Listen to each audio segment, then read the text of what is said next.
नमस्कार, फोर्स बिहार देख रहे हैं आप और मैं हूं आपके साथ जोया अब्बास। तो आज की सबसे बड़ी खबर निकलकर सामने यही आई कि सुबह सुबह राबड़ी आवास पर सीबीआई की छापेमारी हुई। दरअसल 2004 से लेकर 2009 तक लालू प्रसाद यादव केंद्र में रेल मंत्री थे, जिस दौरान उनके ऊपर यह आरोप लगा था कि उन्होंने रेलवे में नौकरी के बदले जमीन और कैश लिए हैं। जिसके बाद अब अचानक से आज सुबह सुबह राबड़ी आवास पर और लालू यादव के 15 और ठिकानों पर सीबीआई की छापेमारी हुई है। रेलवे की नौकरी के बदले कैश और जमीन लेने के आरोप में अचानक से लालू प्रसाद यादव और उनकी फैमिली के 15 से ज्यादा ठिकानों पर अचानक से इस सीबीआई की छापेमारी के मायने आखिर क्या है? एकाएक हरकत में आई सीबीआई क्या वाकई इस मामले को सुलझाना चाहती है या फिर केंद्रीय जांच एजेंसी को आगे कर पर्दे के पीछे कोई दूसरा खेल खेला जा रहा है? जो बातें सामने आ रही है वो बड़े सियासी खेल का संकेत दे रही हैं। समझिए क्या है पूरा मामला। दरअसल 2004 से 2009 तक यानी अब से 13 साल पहले लालू प्रसाद यादव केंद्र सरकार में रेल मंत्री हुआ करते थे।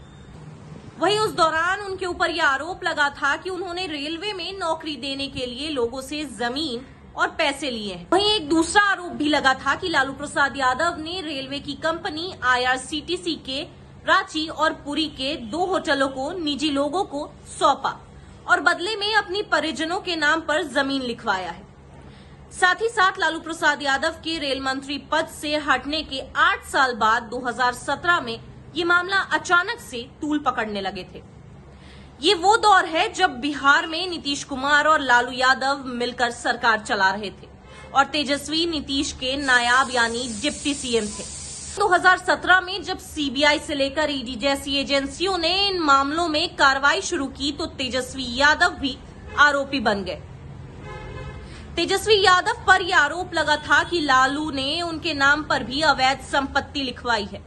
हम आपको याद दिला दें कि जब तेजस्वी के खिलाफ केस दर्ज हुआ था तो 2017 में नीतीश कुमार ने भ्रष्टाचार से समझौता न करने का ऐलान करते हुए राजद से न सिर्फ नाता तोड़ा बल्कि बीजेपी के साथ मिलकर सरकार बना ली थी। वहीं अब हम आपको पिछले 2 महीने में बिहार में हुए सियासी घटनाक्रम की याद दिलाते हैं।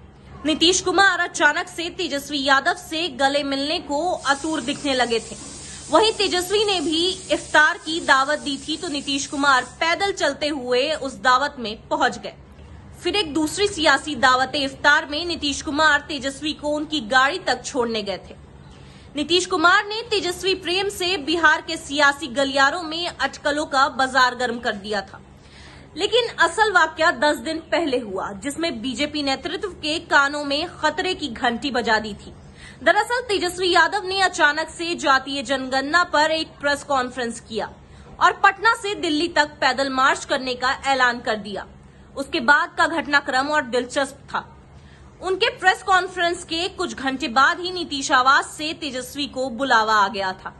वहीं तेजस्वी यादव अपनी पार्टी के किसी नेता को साथ लिए बगैर जातीय जनगणना पर बात करने और ज्ञापन सौंपने नीतीश कुमार के आवास पर पहुंच गए। बंद कमरे में दोनों के बीच बात हुई और उसके बाद से नीतीश कुमार को लेकर तेजस्वी यादव के सुर ही बदल गए। वहीं पिछले 15 दिनों से तेजस्वी यादव ने नीतीश कुमार पर कोई तीखा हमला नहीं किया है। अगर कुल मिलाकर बात करें तो सियासी मैसेज यही जा रहा था कि नीतीश कुमार ने आखिरकार तेजस्वी को एक बार फिर दोस्ती के लिए राजी कर लिया है। अब खबर ये आ रही है कि सत्ता में साझेदारी को लेकर कुछ ही बातें तय होनी बाकी थी। वहीं तेजस्वी और नीतीश की जुगलबंदी के बीच ही ये खबर फैली कि जेडीयू कोटे से केंद्र सरकार में मंत्री आरसीपी सिंह को नीतीश इस दफे राज्यसभा नहीं भेजेंगे। बता दें कि आरसीपी सिंह बीजेपी के समर्थक माने जाते हैं। वही चर्चा ये हो रही है कि जब नीतीश को बीजेपी से ही संबंध तोड़ने हैं तो फिर आरसीपी सिंह को क्यों रिपीट किया जाएगा। आपको बता दें कि राज्यसभा सांसद के तौर पर आरसीपी सिंह का कार्यकाल समाप्त हो रहा है और अभी ही उसके लिए चुनाव हो रहे हैं। वहीं आरसीपी सिंह का पत्ता कटने की खबरों से बीजेपी में एक खलबली सी मची हुई है। अब सवाल ये बनता है कि क्या नीतीश कुमार जातीय जनगणना के बहाने पलटी मारने वाले थे? वहीं बात की जाए तो बीजेपी के नेता अक्सर बताते हैं कि तीसरे नंबर की पार्टी के नेता नीतीश कुमार को मुख्यमंत्री बनाए रखने के पीछे उनकी मजबूरी क्या है। बीजेपी के नेता कहते हैं कि नीतीश कुमार की एकमात्र खासियत यही बच गई है कि वे कभी भी किसी वक्त पलटी मार सकते हैं। एक पार्टी से दामन छुड़ाकर दूसरे का दामन एक झटके में थाम सकते हैं। ये तो जग जाहिर है कि नीतीश कुमार 2020 के विधानसभा चुनाव के बाद से ही बीजेपी से काफी असहज हैं। उन्हें लगता है कि बीजेपी ने साजिश करके जेडीयू के उम्मीदवारों को चुनाव हरवाया था और तब से ही वो भाजपा से बदला लेने का मौका तलाश रहे थे, जो अब मिलने जा रहा है। वहीं बीजेपी को आशंका थी कि जातीय जनगणना के बहाने नीतीश कुमार बीजेपी से पल्ला झाड़ने की तैयारी कर रहे थे। बात की जाए तो केंद्र की भाजपा सरकार पहले ही जातीय जनगणना से मना कर चुकी है। वहीं बिहार बीजेपी के नेता भी अपनी पार्टी के लाइन पर बोल रहे थे। उधर नीतीश कुमार तेजस्वी यादव को मना चुके थे तो नीतीश कुमार को पाला बदलने का कारण भी मिल गया था। वहीं बीजेपी को डर था कि नीतीश कुमार जातीय जनगणना के सहारे कहीं पलटी न मार दे। इससे न सिर्फ भाजपा सरकार से बाहर जाएगी बल्कि उससे वोट बैंक पर भी भारी असर पड़ने वाला है। वहीं अगर नीतीश कुमार तेजस्वी के साथ मिलकर जातीय जनगणना को चुनावी मुद्दा बना देते हैं तो फिर 2024 के लोकसभा चुनाव में भाजपा फंस जाती। सवाल यह है कि क्या इन्हीं सियासी परिस्थितियों में लालू फैमिली के ठिकाने पर रेड हुई है। वहीं सीबीआई के सूत्र बता रहे हैं कि लालू परिवार के खिलाफ नया केस भी दर्ज किया गया है। फिर तो ये सवाल उठना लाजमी है कि रेल मंत्री की जिस कुर्सी से लालू प्रसाद यादव 13 साल पहले हट चुके हैं, उसमें सीबीआई या केंद्र सरकार की किसी एजेंसी को क्या नया सबूत मिल गया है। सीबीआई रेड को और केस को लेकर फिलहाल कोई जानकारी नहीं दे रही है, लेकिन जो सियासी मैसेज देना था वो तो दिया जा चुका है। 5 साल पहले यानी 2017 में भ्रष्टाचार के मसले पर लालू प्रसाद यादव और तेजस्वी यादव से पल्ला झाड़ने वाले नीतीश कुमार क्या करेंगे। अब तो लालू प्रसाद यादव के खिलाफ भ्रष्टाचार का नया मामला सामने आ गया है। वहीं सीबीआई की रेड और केस दोनों हो चुका है।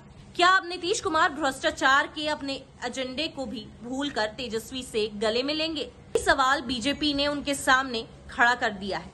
अगर बात की जाए तो सियासी गलियारे में एक और चर्चा हो रही है। बीजेपी ने नीतीश कुमार को भी अलर्ट किया है। वहीं नीतीश कुमार भी काफी दिनों तक केंद्र सरकार में रेल मंत्री रहे हैं। उनके दौर में रेलवे के कथित स्लीपर घोटाले की फाइल भी अभी बंद नहीं हुई है। बात की जाए तो बिहार के सर्जन घोटाले की जांच भी सीबीआई के पास है।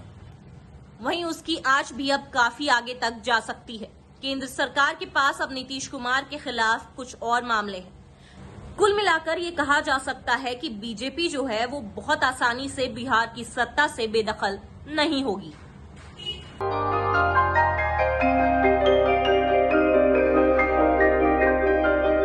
इस कोविड पेंडेमिक में सब ये शहर छोड़कर अपने शहर अपने घर चले गए। हम लोगों का अपना शहर तो है लेकिन वहाँ अपना घर नहीं। अगर सिचुएशन और खराब होता चला गया तो हम जाएंगे कहाँ? अरे ये प्रॉब्लम तो हर शहर में है, लेकिन हाँ अपने शहर में भी अपना घर तो होना ही चाहिए। होना चाहिए तो कहाँ है अपना घर? ये है ना ई होम्स पैनोरमा पूर्णिया में, अपने शहर में अपना घर। पूर्णिया में पैनोरमा ग्रुप लेकर आए हैं ई होम्स पैनोरमा। बड़ा घर, आलीशान जिंदगी और अत्याधुनिक सुविधाओं के संग।